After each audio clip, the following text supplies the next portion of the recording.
নমস্কার বন্ধুরা, সকলকে আমার চ্যানেলে আবারও স্বাগত জানাই। সকলে আশা করি ভালো আছেন, আমিও ভালো আছি। আর সকলকে আবারও জানাই শুভ সকাল। গ্রামের বাড়িতে সকালটা শুরু হয় আমার রান্না থেকেই। কর্তা কাজে যাবে, হোটেলের খাবার খাওয়া শরীরের পক্ষে খুবই খারাপ। চেষ্টা করি সকাল সকাল রান্নাটা সেরে ফেলার, তাহলে পরে বেলায় একটু তরকারি করলে 2-3 রকম অসুবিধা হয় না। আর সকালবেলা রান্না হয়ে গেলে অনেকটা ঝামেলা শেষ হয়ে যায়। এরপরে স্নান, পুজো, বাড়ি ঝাড় দেওয়া, ফুল তোলা, নিজের জামা কাপড় কাচা, নানান ধরনের কাজ থেকে থাকে সাংসারিক, সেগুলোও সেরে নিই। এরপর চলে গেল ফুল তোলার পর্ব। ফুল যদি সকাল সকাল না তুলি তাহলে কিন্তু আমাদের এখানে ফুল ভীষণ পরিমাণ চুরি হয়ে যায়, যার জন্য কিন্তু সকালবেলায় উঠতে হয় আর সকাল সকাল ফুলগুলো কিন্তু তুলে নিতে হয়।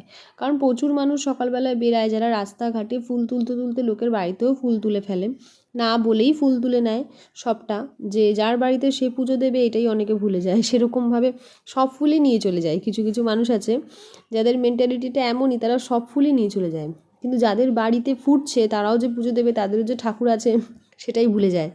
তো যাই হোক, সকালবেলা এই ফুলের তাগিদেও একটা উঠতে হয়।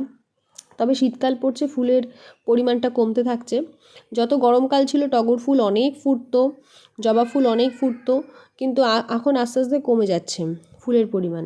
এখানে কাকি শাশুড়ি এসছে, তো কাকি শাশুড়ি আমাকেও কটা ফুল দিয়ে দেবে, শিউলি ফুল, আর নিজেও নিয়ে নেবে। কারণ আমাদের শিউলি ফুল গাছটা ভীষণ ছোট, বেশি ফুল হয় না, তাও যেটুকু হয় ভালোই হয়।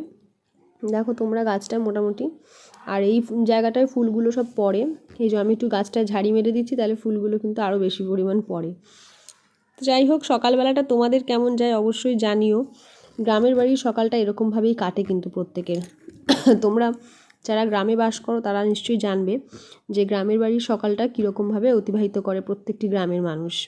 তো দেখো শিউলি ফুলগুলো কি ভালো লাগছে, আর একটু হালকা যেন তো গন্ধ হয়, যেগুলো ভালো লাগে। সকালবেলায় পরিবেশটা যেন অন্যরকম করে দেয়।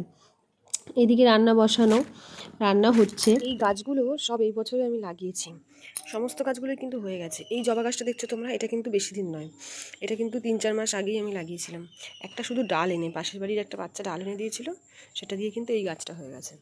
আর এটা আমার হাজব্যান্ড নিয়ে এসেছিলো একটা ছোট্ট ডাল, সেটা দিয়েও গাছটা হয়ে গেছে কিন্তু। আর এটাও কিন্তু ডাল দিয়ে করেছি। এটা হচ্ছে ডবল টগর গাছ, আমাদের বাড়িতেই ছিল, কিন্তু গাছটা নষ্ট হয়ে যাচ্ছিল, তো একটা ডাল ভেঙে এখানে লাগিয়েছিলাম, সেই ডালটা বেঁচে গেছে। এটা কলপের গাছ, কাঁঠাল। আর এই ফুলটা না বেলা হলে তবে ভালো করে ফুটবে, অনেকটা বড় হবে। আর অরেঞ্জ আর রেডিশ, মানে রেড কালার মিক্স করা, মানে রেডিশ টাইপের, আর অরেঞ্জের মধ্যে ফুলটা হয়। এইসব গাছগুলো তো হয়, কিন্তু অনেকদিন পর পর এইগুলোতে দুটো হবে। এই একটা কড়ি দেখতে পাচ্ছ, ওইদিকে কড়ি দেখতে পাচ্ছ, স্প্রে করতে হবে, নাহলে কড়িগুলো খারাপ হয়ে যাচ্ছে। দেখলাম, তোমাদেরকে দেখাতে গিয়েই দেখলাম।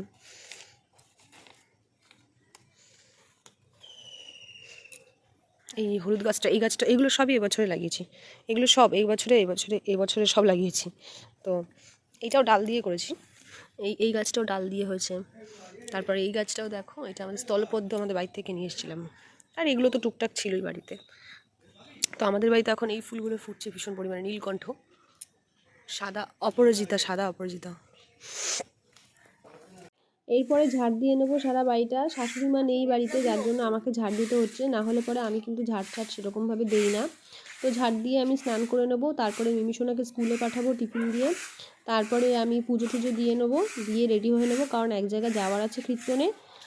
তো সেই ভিডিওটা তোমাদেরকে দেখাবো, কারণ আমি আগের দিনের ভিডিওটা করে রাখি, পরের দিন আমি ছাড়ি। তো আমি গেছিলাম কীর্তনে, সেই ভিডিওটা আমি তোমাদেরকে দেখাবো একজনের বাড়িতে। আর বৈষ্ণব সেবা ছিল এই মাসে, কার্তিক মাসে বৈষ্ণব সেবা দেওয়া খুবই পুণ্যের। ওই দুপুরবেলার দিকেই আমরা গিয়েছিলাম সবাই মিলে।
রসো